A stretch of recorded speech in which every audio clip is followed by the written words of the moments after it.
won't give up till I'm on top. Yo, no, I ain't the type to give up. If I do something, man, I do it till I get what I want. I turn a business out of nothing into something I love. I got a poker face, but honestly, I'm not one to bluff. I flip a switch, never miss, man, I always stay up. Don't let them see you, bitch, always have a plan to stay tough. This life ahead of you ain't easy, it was built to be rough. But that's what makes a personality, is tragedy, bruh. So keep your head on your shoulders. Now we ain't out here moving rocks, we out here moving boulders. Now we... What up? What up? What up? Welcome into Pregaming here on Sports Money, your last stop shop to get all of the odds, line movements, trends, and angles, and everything else you need to get winning tickets in your pocket. We got ourselves a card tonight. Pretty excited about this card. Got ourselves a full hockey slate. We got a college football game, a Thursday night football game, and a couple of Major League Baseball playoff games. Can't wait to talk about those for you guys here tonight. Our card actually added 2 spots to the Major League Hockey spots. The Major League Hockey slate. We got the Winnipeg Jets, the Flyers. We've got Florida and the Devils. Bringing a trend back. We're going to talk about Colorado and Columbus Blue Jackets. Dallas, going to get in the card there against Vancouver. We got an NHL parlay. We're going to get into that Tulsa ECU game. And we'll cap it off with the ALCS. Toronto trying to come back after a big blowout win last week. And then Thursday night football, which we will be live for. We're going to have that live stream, the dual stream, every primetime game this season. You'll find us live here on Sports Money, shelling out pregame plays, live bets, second half bets, you name it. And we'll be betting on it. So I'm excited for the card tonight. Hope you guys are as well. I am pretty jacked up for it here. And as always, I'm having some internet challenges. So I shouldn't say that. It wasn't always as always, but it seems like as of late, the internet is not my friend. Last night, small slate, but we went for it. We took a big shot. We ended up like a unit up. So, the ebbs and flows of the game.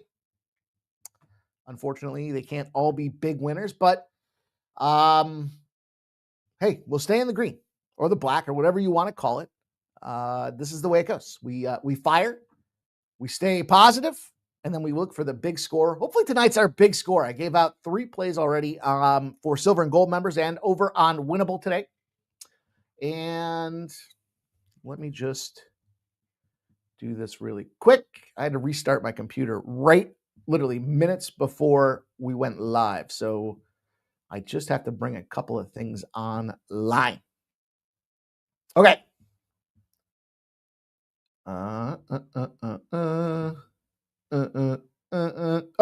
Okay. Okay.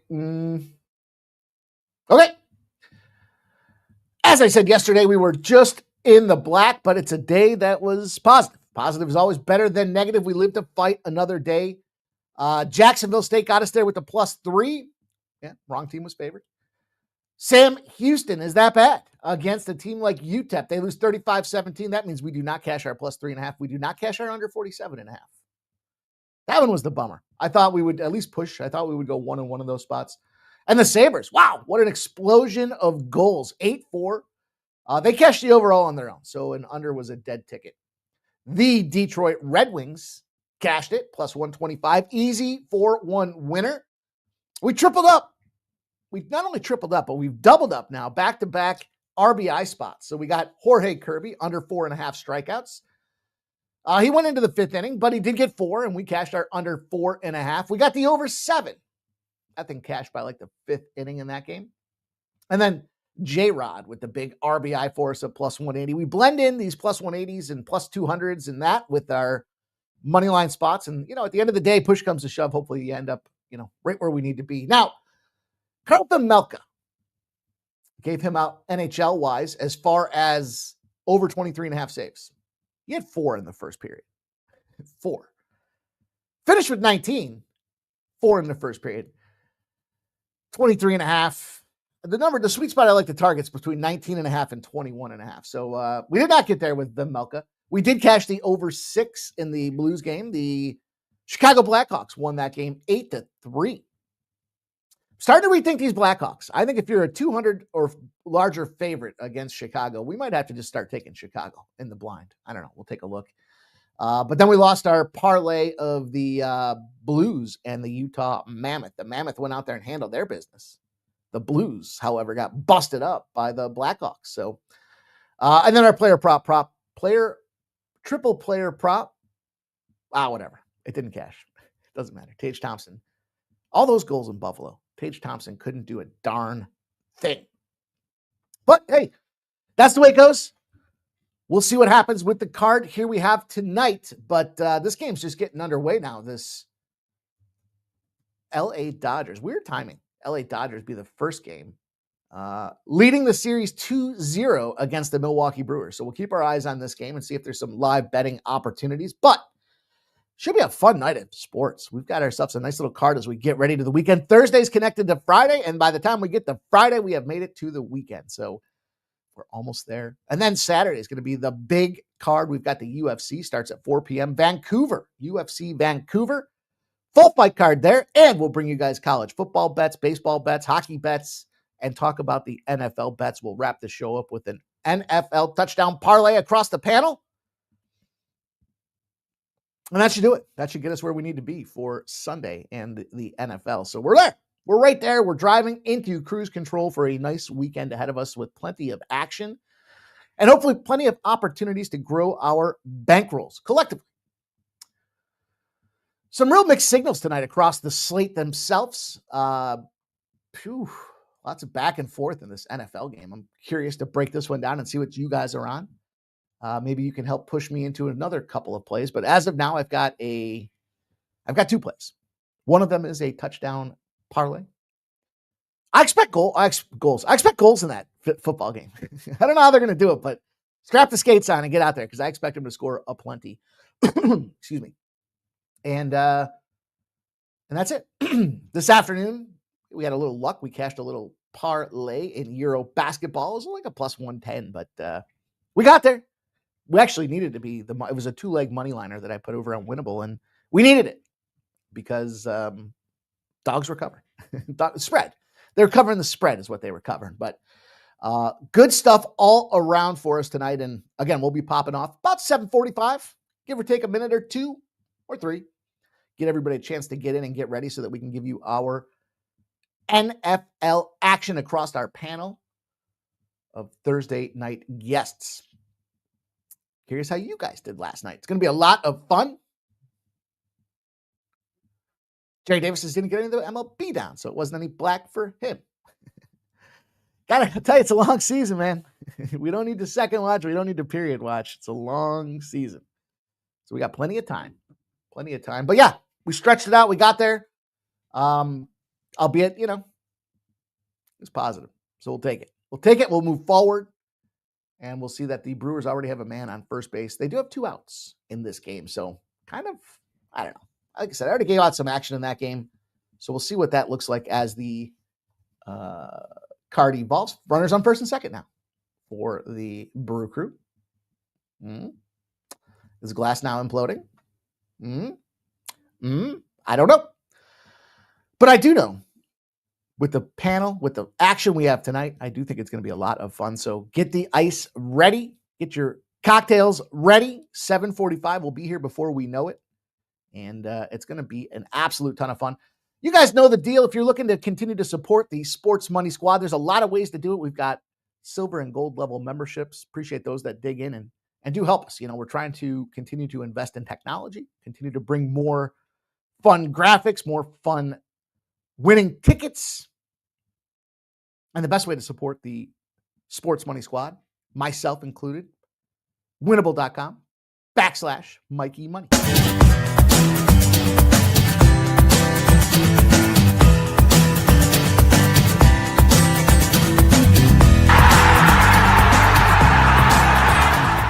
Hey, it's Mikey Money here, letting you know the Sports Money team is live on Winnable. Come check out our best bets. For a low monthly cost, you get the very best bets delivered instantly to your phone by text the moment they're locked in. No delays, no missed lines. Just the smartest plays at the best odds. We do the work, you get the plays, and they're sent right to your phone right when we drop them. Don't wait. Don't guess. Don't miss the line. Join the winning team today and start cashing tickets with Winnable. It seemed like a pretty slow day in the sports world. Of course, Angel Reese completes her runway walk last night with the Victoria's Secret fashion show. So many things to dig into there. Literally. A year ago, she did not want to be sexualized. And now she's out there walking the runway. So be it. Sabrina Carpenter will be on the Saturday Night Live stage this weekend. She'll be rolling both acting and singing. That'll be an interesting watch late Saturday night after the UFC is all said and done. And that really seemed like it. You know, Kittle and Purdy were both limited in practice for the San Francisco 49ers. So we'll see what that offense looks like as they move forward. They're still swirling around the toilet bowl with names that they're going to try to put in the James Franklin position for Penn State. They said they want to make a big swing, but outside of looking at Notre Dame's coach, doesn't really seem like the swing is that big, to me anyways. I think the Chargers line is going to have some problems this weekend. Some offensive tackles are going to be, well, they're questionable right now. They might potentially be banged up. So we might have to look at a full-out fate of the Los Angeles Chargers this weekend. And yeah, like I said, it seemed like a pretty slow day as things are starting to line up. Lots of movement in the world of totals. College football totals tend to move pretty often on Thursdays when the syndicates start going after them and cracking them over the head. So we got to really scrub this college football card this weekend. I think I want to go 5-0. I think I'm going to give out 5 plays and try to find a 5-0. I got 2 of them already.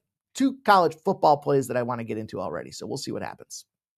We'll see how that transpires. But shout out to all you guys getting up in here. Appreciate our guy, Jay Peasy, renewing his membership, supporting the squad out there. Shout out to my guy, Jay Peasy. If you don't know, he wrote the outro. I think I got the only outro from Jay Peasy in the business, which means it is an exclusive here for Sports Money. Shout out to Jay Peasy and appreciate the support, my dude. And we're at that point. You guys know the deal. The easiest way to support the show, cost you nothing, only takes a second. Little effort required, but it does go a long way for us by smashing the thumbs up button. So a general friendly reminder, if you enjoy the content, you like what's happening here with the squad, all I ask you to do is take a second, close out your comments. Down there at the bottom, you'll see a thumbs up. Looks like this. And then you smack it. Pop the chat back open and we'll get to work.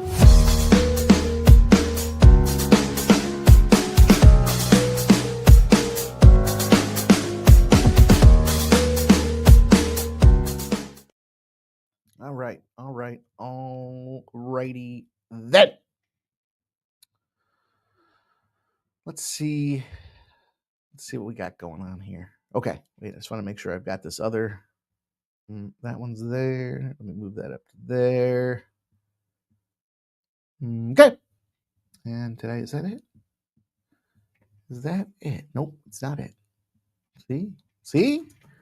Got to make sure we get it right for you guys. We've got a lot of action on deck tonight. A couple double dippers across the card, but just a few.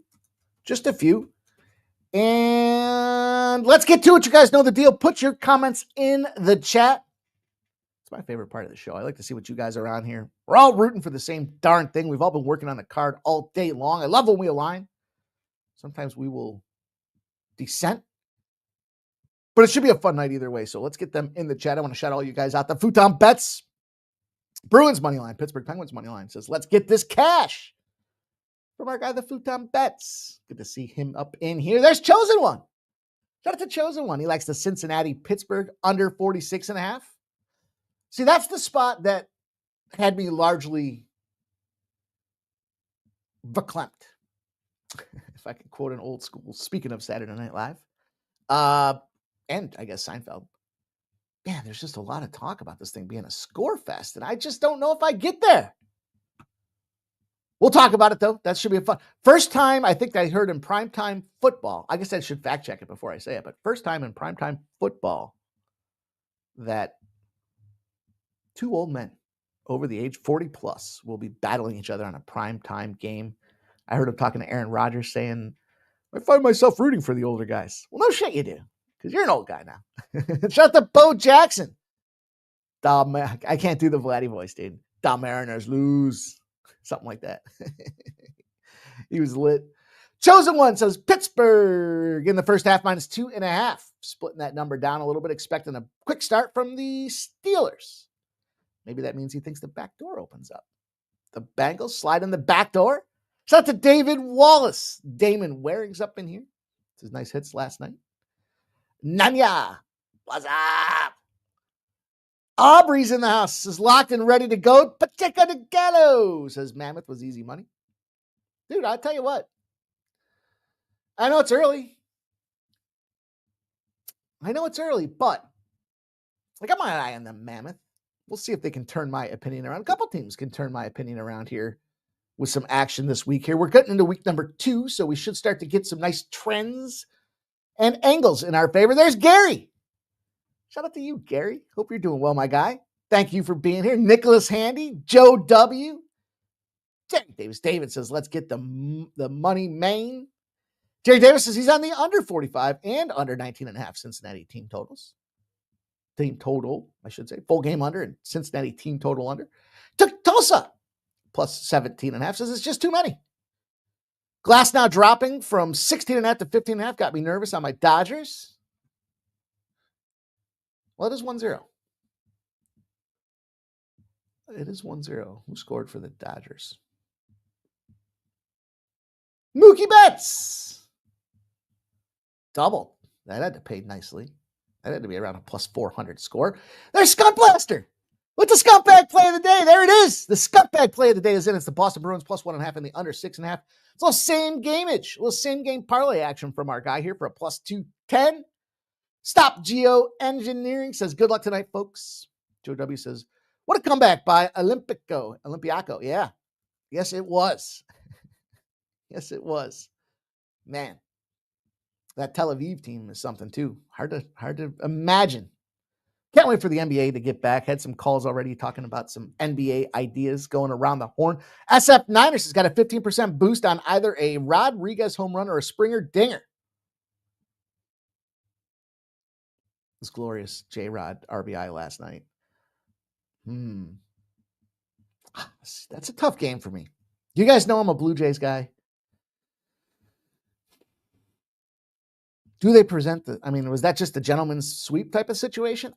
We'll talk about it. I think I have a game flow, at least early. I've got an early game flow idea. I don't know. We'll see what happens when bullpenage gets involved here.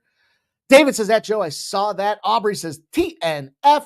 Dun, dun, dun, dun. I know that's not the TNF song, but J Main says, yo, what up, gang? P. Ryan sneakily calling my rushing and receiving been over his number 2 and 3 straight versus Steelers. Nice. Time to roll up. Get that shit, my dude. Nasty Nate. This is Cash the Bets RBI. Big Scott 510. Checking in with the Penguins plus 1.5 and the over 5.5.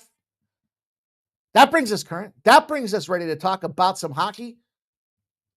Let me do this. We'll have time for it. I don't need to go out of order. I don't need to go out of sequence here. We've got plenty of time on the card. Try to wrap this thing up mighty quick so that we can do some housekeeping and get ready for the 7:45 extravaganza. The Winnipeg Jets, the Philadelphia Flyers will be the first game on my hockey card tonight. I know what I was going to do. Yeah.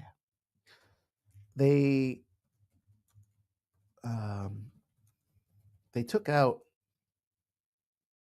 on BetStamp, they took out the regulation hockey plays. So I got a note into them to get that shit back in there. But that's why I forgot to get it on my card. Let's just double check here. Yeah. Used to be under game props. Now it is not. We got some angles. We got some angles that we cashed on last year that are back and in play. But, excuse me, the Winnipeg Jets will take to Philadelphia for a split team down the middle in the Philadelphia Flyers. And it should be a goalie extravaganza when you look at this thing here. Right now, the expected lineup, the confirmed goaltender for the Flyers will be their number one. It will be Sammy Ersson. I know what I was going to say. Speaking of Flyers and goaltending, I think the big news in the league today was the commitment from the Vegas Golden Knights to Carter Hart. Of course, not convicted in the Canadian 5 scandal. If you don't know what I'm talking about, it's pretty shameful. But Carter Hart was caught up in the whirlwind, and out of an abundance of caution, the Flyers dropped him immediately. Actually, they were saying that all the teams, the NHL had put a note out there that all the teams should drop the players that are in concern of the Canadian 5 or whatever they were calling it. So anyways, Flyers wanted him back. He said, I think I need a fresh start. And of course, the Vegas Golden Knights, man, do they have a horseshoe up their ass? They just seem to find these players and then retread them, and away they go, like Jack Eichel. Remember Jack Eichel playing for Buffalo, had that shoulder injury, wanted to get a stem cell thing like Peyton Manning had gotten, and the Sabres weren't having it. Vegas said, you can do whatever you want. Just come out here and be productive. And that he was, and that he is, as he continues to excel in that Vegas Golden Knights sweater. And it does look like Carter Hart will not become a Flyer, but will become a Vegas Golden Knight. Now, he can't play until, I think, November 1st. But the first day he was eligible to sign. So that was the big news that I think I neglected to mention across the league. Fucking Vegas, man. Look at Jack Eichel, 4 goals, 5 assists. You think Buffalo could use him? It was a big Buffalo win last night, but Brady Tkachuk gets hurt with the finger injury and surgery, and he'll be out for a couple weeks. Either way, back to the game at hand. Connor Hellebuck is what I see as the likely goaltender to go for the Winnipeg Jets side of things. It kind of has, even though these two goalies have a 3.53 goals against average for Hellebuck and a 3.69 for Philly, it kind of has the feeling of a goaltender's duel to some extent. Like, these guys are just not what their numbers are showing. And I know it's early and it's a small sample, but 1-1, and then you got Ersson, who's 0-1, took an overtime loss. And I think at the end of the day, 5 goals on 37 shots is the most recent performance for Hellebuck. That was against Dallas. We were on that over. Easy cash. Reverse line movement on this Winnipeg Jets side of things for those that care about that kind of thing. And then on the other side, you've got Sammy Ersson, 89.7% saving, overtime loss to Carolina. So tough one for him. Vladder's the guy they brought in from Calgary. So they're going to rotate through these two young fellas. But the question is, can we see Ersson bounce back here? And I just thought from a Flyers perspective here, they're at home. You've got this Winnipeg Jets team. Yes, they're 1-0 on the road. They just played the Islanders. I always think this little triangle between, not that little triangle, the little triangle between, the Rangers, the Islanders, and then Philadelphia. If you think about that tri-state area, kind of encompasses 4 teams with the New Jersey Devils out there at the Prudential Center. Seems like when you play one of them squads, it does get a little more tricky. Now, they've been boot to ass. 5-2 over the Islanders. Plenty of scoring. The Islanders 0-3. We'll be talking about them here in just a moment, but 0-3 to start their season. Here's the difference. The Islanders team has shitty defense. There's no question. They're puking up like 5 goals a game, and you see it in that 5-2 spot out there. They played a tight one against LA Kings prior to that, the Winnipeg Jets, 3-2. And yeah, look, their leaders are chipping in. They do have Jonathan Toews. It's important to note that this guy came back and I think he had a 2.5-year absence from the game itself. And I think he was out for like 900 days. And him and Mark Scheifele Mark Scheifele continues to dominate. He had 2 of the goals out there in the 3-2 victory over the Kings. And then Toews comes in. So my point is, despite you played a shitty team in the Islanders with a defensive perspective, and despite the scoring that you've done, it's largely revolved around 2 guys. So does that make you a little bit more linear? I think it does. And I think the price tag you're catching up with the Flyers right now is at home, anyhow, a small home favorite.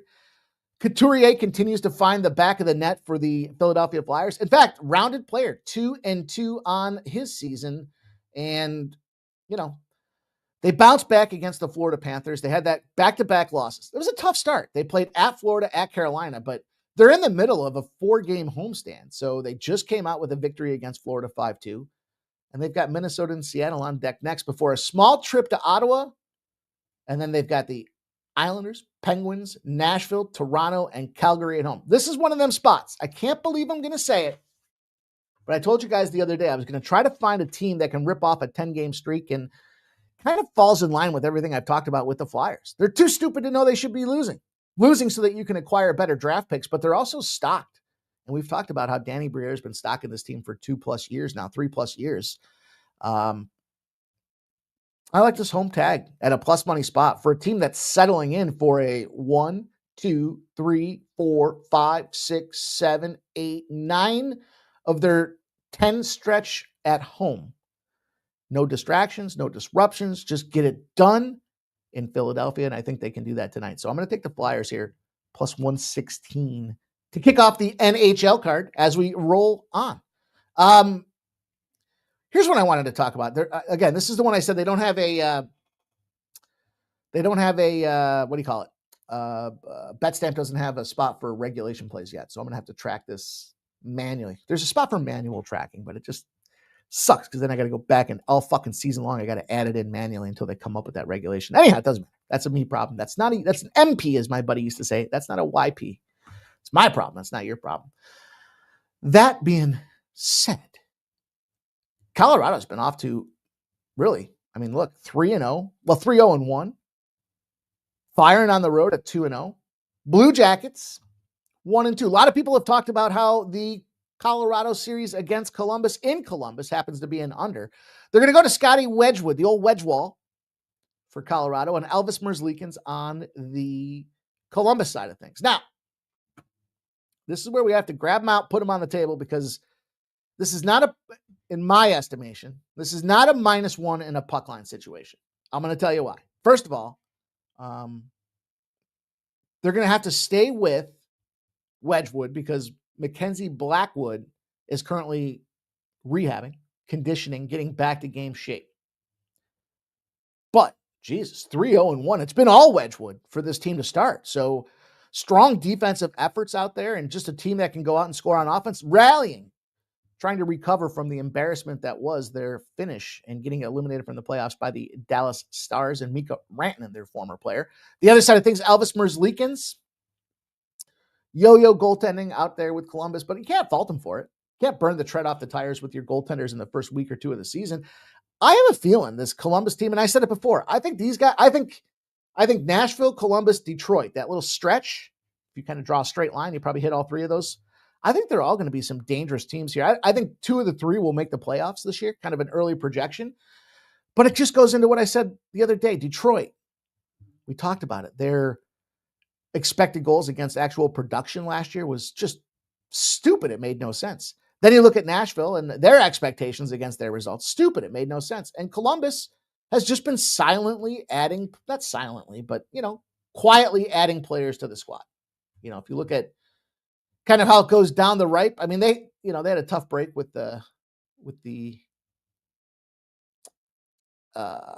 death of some key players and personnel. That's certainly difficult. 2 out of 3 seasons. I don't think I've really seen that from a squad, but regardless, they've got some guys I really enjoy on the team. Marchenko, Werenski, Fantilli, Provorov. These guys are all kind of in a position where they played as second fiddle guys on the teams they came from. And they're getting an opportunity to excel, which to me creates motivation as the key players for a team like the Columbus Blue Jackets. But not tonight. Slow it down. And here's why I said I don't think this is a -1 or a puck line situation. I get it. You want to knock the juice down. But I think we have to take a swing here for this team to win in regulation. And the reason is this. It has to do with none of the margins of victory.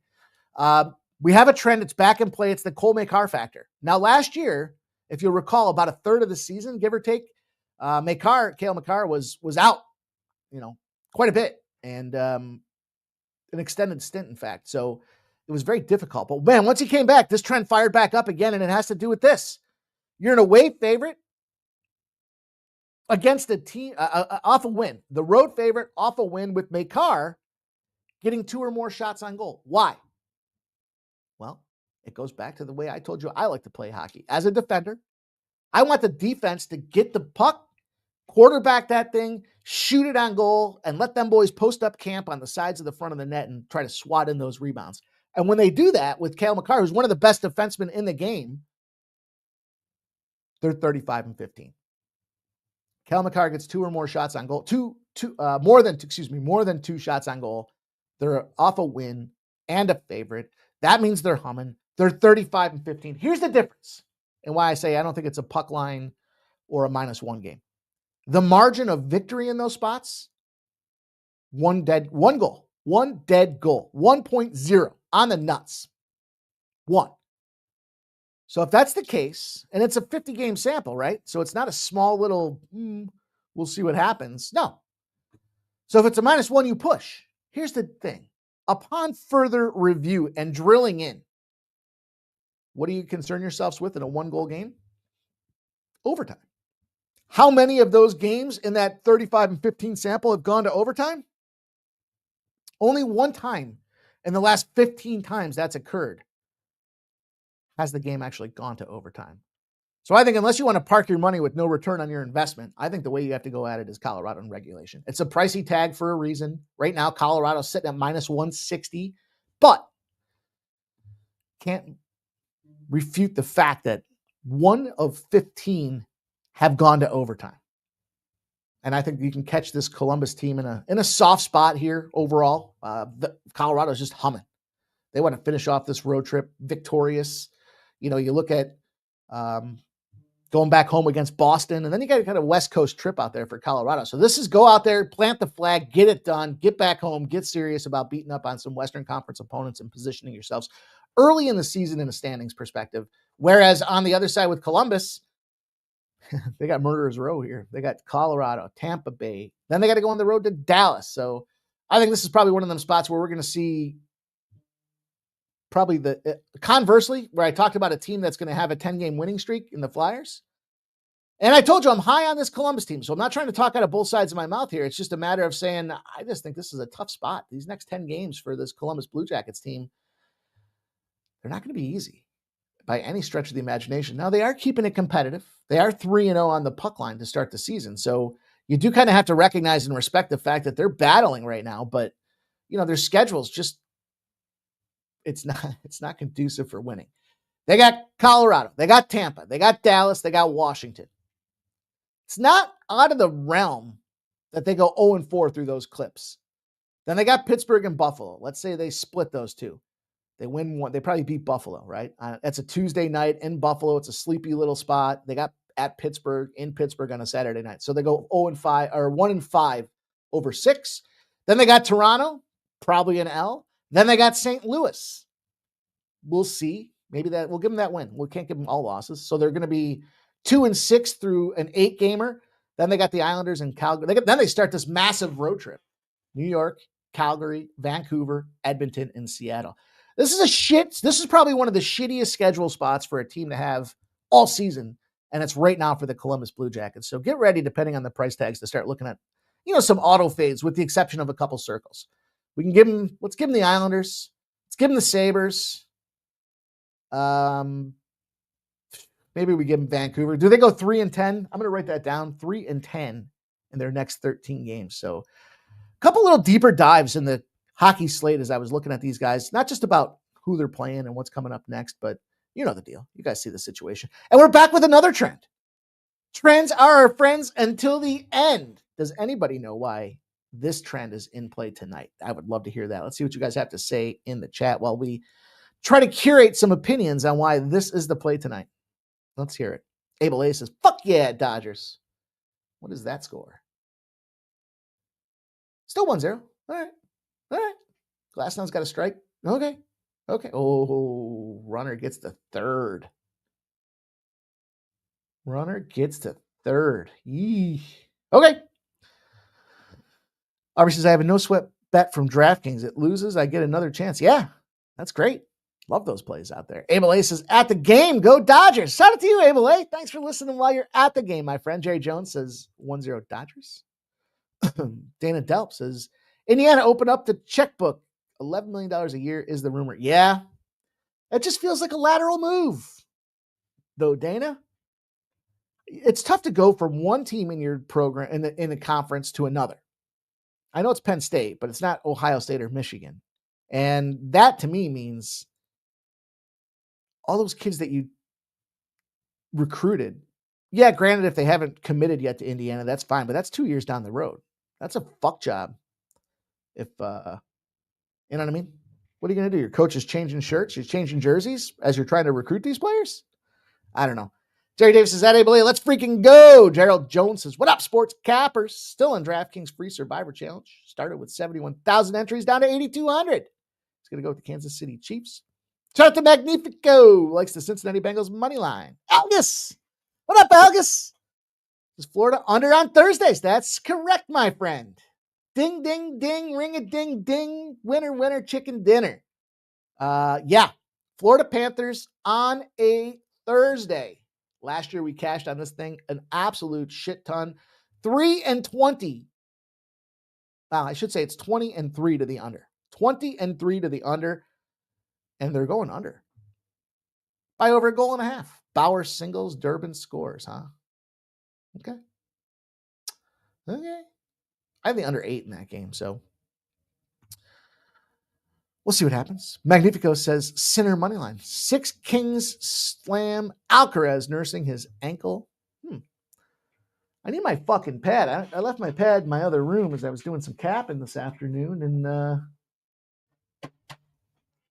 I'd like to have it right here. You get to become a creature of your habit. I could just scroll it down there. But I got it. I got Flyers, nice little 10-game stretch. I got Columbus, shit little 13, 14-game stretch. And I got Sinner money line. Okay. I'm going to try to keep that straight here as we go through the evening. But yeah, as we look at this Florida Panthers game, 3-20 in favor of the under as these teams rip it open and try to go out there and kick some ass and take some names. And the Panthers are in a tricky scheduling spot. They're going to go to Danny Tarasov. He started the season 0-1 for sure. And, Stanley Cup defending champs hoist the banner. They win 3 straight. They followed up with back-to-back losses. They just lost last night. I mean, it's a tough situation right now. You lose to the Flyers. That was a revenge spot. You lose to Detroit. They're fucking red hot right now to start the season off. Can they sustain it will be the question. Not a surprise. It's not an early reaction that they're red hot right now. It's going back to last third of the season's numbers with the Detroit Red Wings. And now you got the Devils. 3 straight road games. Always a tough spot. I don't think Florida's the play tonight. But look, Tarasov's 85% saving. You look on the other side, you got Jake Allen. That's a number 1. He was number 1 for the St. Louis Blues for a minute and a half. And on the other side of things, you got some injuries across this New Jersey Devils lineup. They're not a fully healthy squad right now, including, I think, some key players like, your goaltender and Markstrom. Nico Dawes, that's another guy you don't want to have out of the lineup.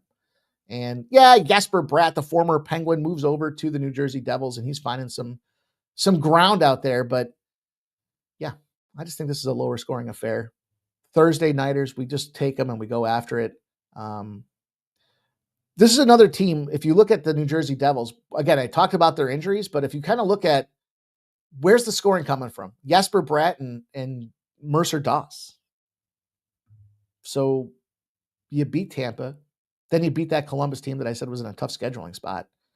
You got to show it to me. And despite that on the road Atlanta situation or Tampa Bay situation, I just would be surprised. When your goaltender and Markstrom goes hurt, the number 1 rule is strengthen up the defense and play it back a little bit. So don't go getting in a scoring battle when you're sitting there one cylinder when it comes to your goaltending prowess. So we're going to ride this Thursday trend again and see if it gets us there. See if we can't get that cash with the Florida Panthers under 6. Excuse me. Moving right along. Here's another spot that we talked a little bit about the other night. Now, I was wrong. I was on the Edmonton Oilers team total over 3.5. Did have the Edmonton Oilers in the win club, but actually, I don't think that's true. I think I had the over. I can't recall.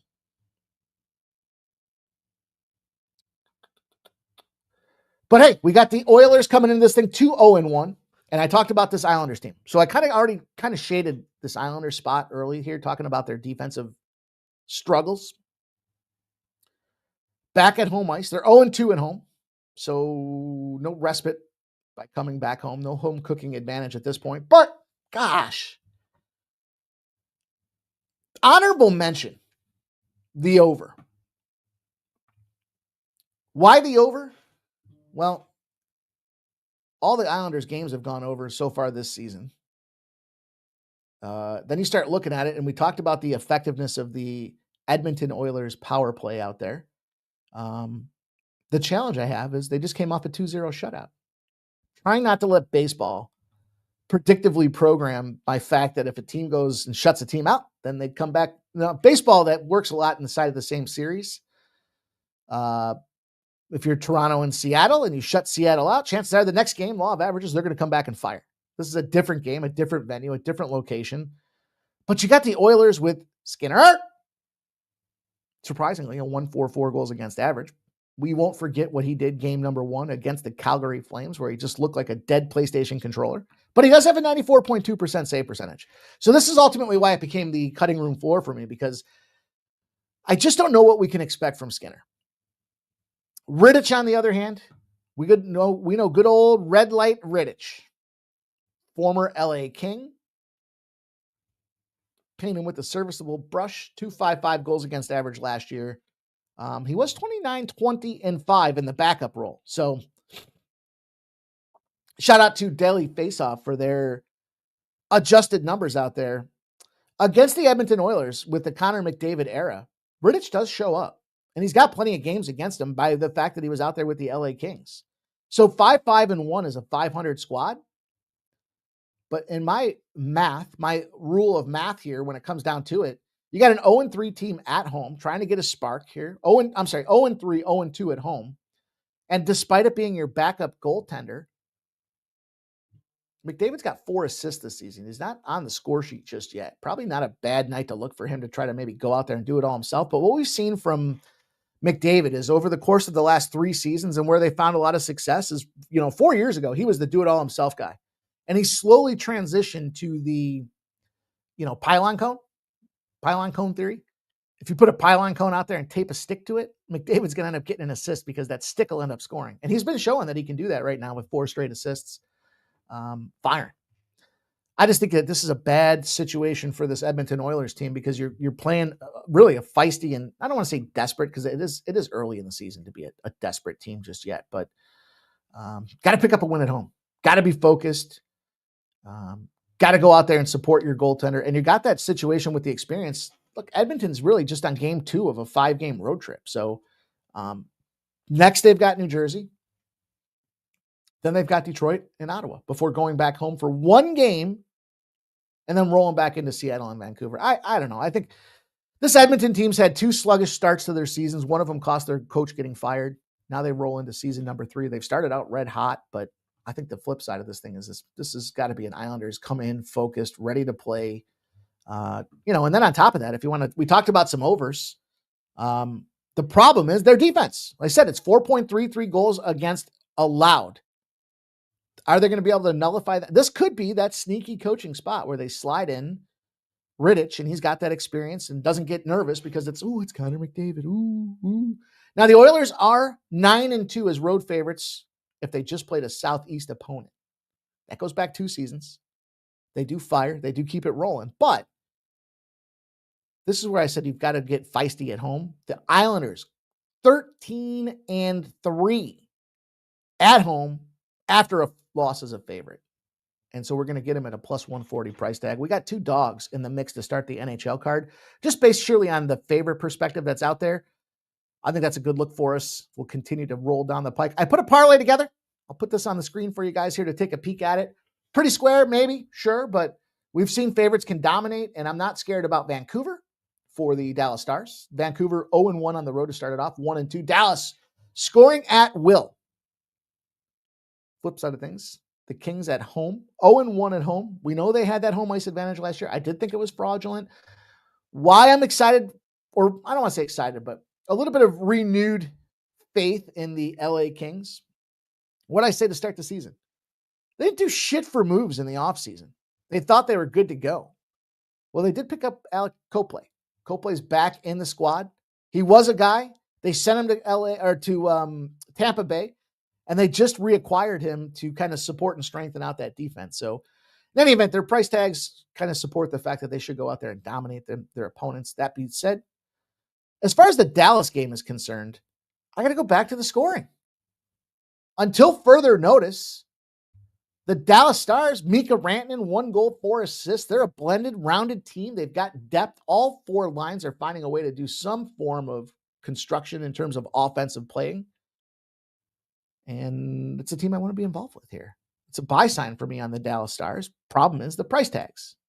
So I'll parlay them in. Now, Dallas in the over 5.5, certainly a spot that I could support as well. But I opt to take the over in this case here. I just think we see some goals in this game. Probably at worst, it's 4-2. Maybe it's 4-3. Wes McCauley likes to see the home team generate their team total overs as the lead official. So there's a couple of mitigating factors that jump into this thing. Stop Geo says, Rittich, not sure. Red light Rittich?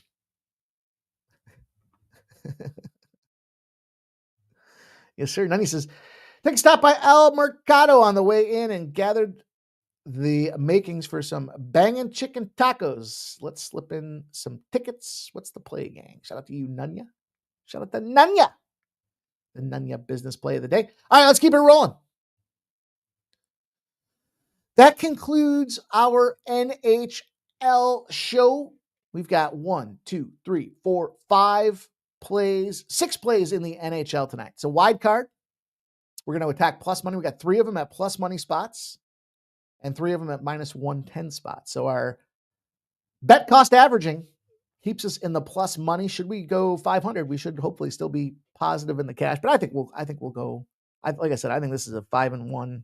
I think this just has a good feeling to this NHL card tonight. I like these dog spots that we're involved with here, and I think we'll get more bang for our buck, especially from an ROI perspective. So college football has a single game, the Island game, always a tricky spot because they do garner a ton of attention. Even though it's a shit squad here in Tulsa Golden Hurricanes, you'll see that they have not won in the conference.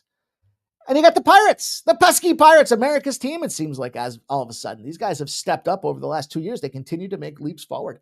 66% of the bets, 69% of the cash are on the Tulsa Golden Hurricanes. Totals crept up, 53.5 to 54.5. And you have 68% of the bets and 81% of the cash on the over. So somewhat correlated. I just think this is one of them spots where this is a really, really, really tough spot for Tulsa. And I get it. Some of you guys are going to be looking at it going, hey, they're coming off a bye. I get it. Bye was a little cheated because they did have back-to-back road games. So they left the bye or they came into the bye, left the schedule coming into the bye on a road game against Memphis. They got absolutely embarrassed, 45-7. Crushed. They got beat up by the Green Wave 31-14 before that. Their claim to fame on the season, you beat Oklahoma State. Well, Oklahoma State, that hasn't aged well because their coach is fucking out the door. Gundy's out of there. And they come out of the bye going into East Carolina, who's got one of the more stout defenses in the conference. This, to me, comes down to 2 things. One, Tulsa's averaging 18.7 points a game. It's good enough to make them 120th in college football. We talked about there's 135 teams. So your offense ain't very great. And it comes down to the fact that they don't run very well. They don't pass very well. Hasn't scored 20 points in 4 of their 5 games. So if we get this at 19.5, it's a slightly juiced. But they've only gotten there one time this season. And that was against Navy. Week number 2 or 3, I guess. Anyhow, East Carolina's strength is their defense. Well, not just their defense, but they're only allowing 15.5 points a game. That's 15th, 1-5 in points allowed, and 42nd in total defense across the college football landscape. So, yes, you can only play who you can play, but Tulsa ain't that team to come out there and rival these guys. Now, on top of that, when they're playing against a shit conference team and they're more than a 7-point favorite, they are 17-6-1. So they don't snooze. They don't come into this thing taking anybody for granted. And the best part for East Carolina, one couple great parts. Anybody guess what the one great part is that I'm thinking of? Can anybody read my mind right now? They're going into a weekend. They're going into a bye. We got a team going into a bye red hot right now. Well, not red hot, but, sitting a half a game out of first place in the conference. Well, maybe a little bit more than that. I like it. I think this is a really good spot for them. By the way, coming out of the bye, they got Temple. So you put all your eggs in the basket. Go after not us figuratively. I mean, yeah. Well, Jerry Davis, they can miss their quarterback all they want. They're not passing the ball well and they're not running very well. I get it. I respect the opinion. I just think this is a team that's got it all cut up against them here. Now, ultimately, I just think they're going to struggle against this defense. Even if the quarterback comes back, he's rusty. It's the rust versus rest versus scared. And I think they'll be swarmed on this squad. A lot of love for Tulsa. And if it's because the quarterback's back, well, it's factored in the number. 16.5 seems like a more than reasonable. I mean, it's a lot of points. Can they go out there and cover by 3 touchdowns? I think so. If you were concerned long-term of the game, then maybe you consider just the first half, but not me. I like this number. The margin of victory in that spot that I read off as well, over 10 points a game. We're comfortable with that. We'll take the 17-6-1 trend. We'll take the East Carolina Pirates. I've only been on the Pirates once this year. I think I faded them once. I might have been on total as well. So these weekday games, that's why we can recognize how many times we've been involved in some of these spots. Let's move on to the ALCS. Looking at the squad. I've had all day to think about this one. It does bother me. Toronto's come down from 122 to a plus 106. 60% of the bets and 53% of the cash are on the Blue Jays. The best part about the number coming down is that the first 5 number came down as well. Earlier this morning, it was either you play the -0.5 for Seattle or the Toronto money line. But it's come down enough that we're now catching Seattle first 5 -125 over at BetMGM, -130, kind of along a lot of the other prevailing books, which gets the hook out of there. And here's the reason why I like this first 5. And then it correlates with the Max Scherzer spot to me. Max Scherzer's last game, he got busted up and he hasn't played since then. And it's been 3 weeks? Last time he was out there, man, we'll talk about it in just a momento. But I think he's got the pitching edge. Castillo has been on fire. He's got a 2.60 ERA and a 0.97 whip at home. On the road, it's double that. Literally across, well, he's got a 1.46 whip, but he's got a 4.71 ERA. They just got smacked around last night. Keep in mind, they scored 2 runs early and took the lead only for Toronto to come back and then never look back. So,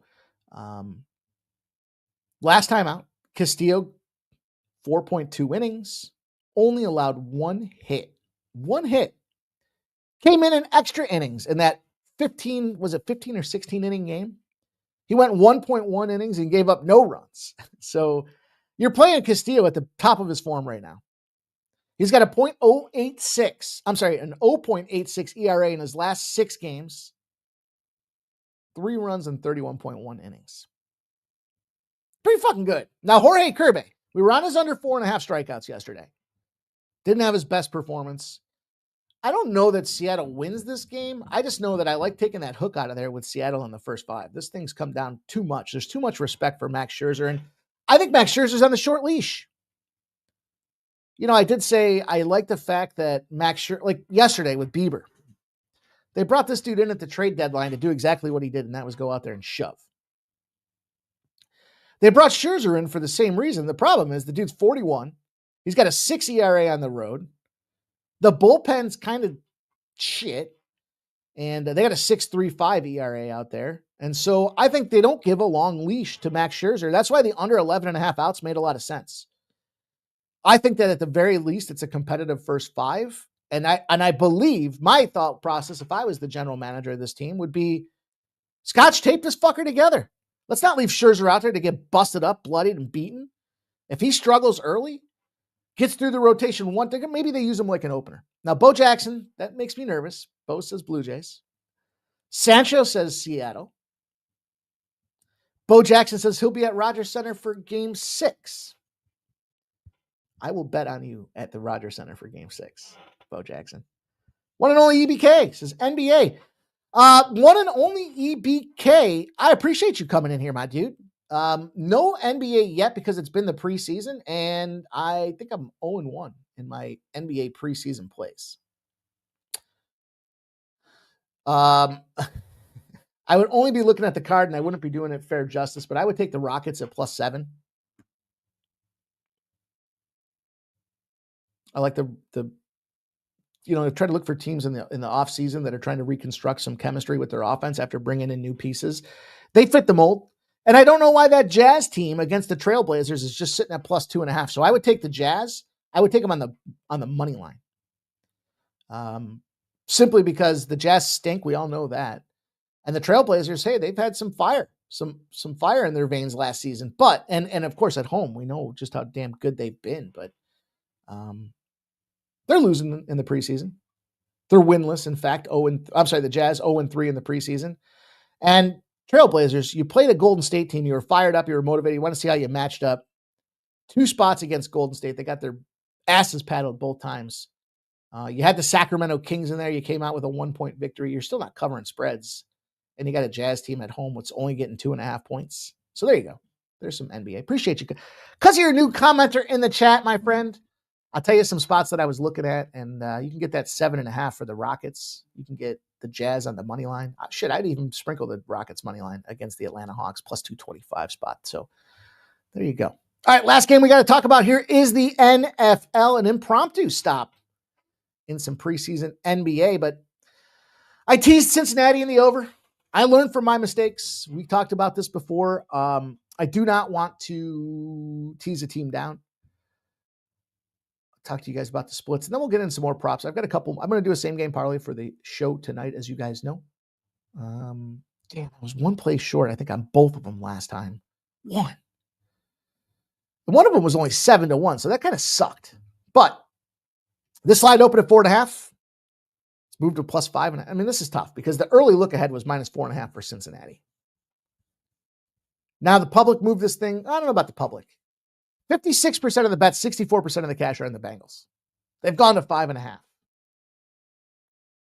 Dare I say wrong team favored? I don't know, but I did like initially the Steelers to go out there and put some points on the board. And that's why I've got the Warren Metcalf touchdown set up. In terms of how they're going to utilize this offense and the weapons that are out there, I told you guys earlier, I was a little concerned. This could be a score out. But look at the total. It went from 46.5 down to 44.5. 52% of the bets are on the under, but 61% of the cash is on the over. I like DK Metcalf as a point scorer. He scored in four straight. So he's being used as a weapon, and he's a big play weapon. He's a monster. The dude just towers over everybody. And, Aaron Rodgers, as long as they can keep the pocket clean for him, he should be able to go out there and find him. 5 catches, 126 yards, and a touchdown. 4 catches, 95 yards, and a touchdown. Aaron Rodgers and DK Metcalf are connecting. And then the other guy I like, of course, I got to go to Jaylen Warren here. I think you get a spot where you just kind of punch this ball in on the ground. But I don't know if it's a run. Honestly, I think both these quarterbacks are going to throw this ball around. And, I think Joe Flacco, competitive game, check downs. I don't know. We'll see how this thing pans out, but I'm going to tease this with the over. We'll talk more about this here in 40 minutes for you guys, but that should get us right to it. Is the wrong team favored? Problem is I had this thing capped with the Steelers team total producing. I have 4 touchdowns for the Steelers. And I like Joe Flacco to throw the ball. His total went from 35.5 passing attempts to 36.5 passing attempts. And I'd even consider laddering it on up. So that's the way we'll put the bow on the show. Everybody, appreciate you guys all checking us out here tonight. Go back and listen to some of the action if you missed it earlier. I'll give you a quick rundown. We got the Flyers. We've got the under in the Devils game. We've got the Islanders. We've got Colorado in regulation. We've got Dallas over 6, and then a parlay with Dallas and the LA Kings. Tulsa team total under 19.5. Bought that up 2 points. And then East Carolina minus 16.5 to ride the hot hand. Seattle in the first 5. Mad Max Scherzer under 11.5 outs. And then the Cincinnati plus 11.5 and over 38.5 teaser. Warren and Metcalf to get some tutties tonight. Appreciate everybody checking us out in honor of my guy, Jay Peasy. Let me see if I can't find that intro to slide in there for everybody to enjoy. The only outro, I think, in the Jay Peasy business. The only outro in the Jay Peasy catalog.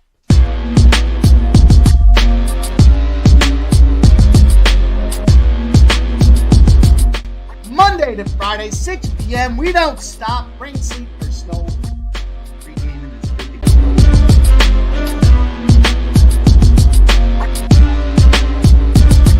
Snow, Curtis blow, flow, fuck all you haters. Fuck making bitch using bet simulators. Fuck cashing in, all we wanna do is win. Put the juice in the gin, now it's time to begin.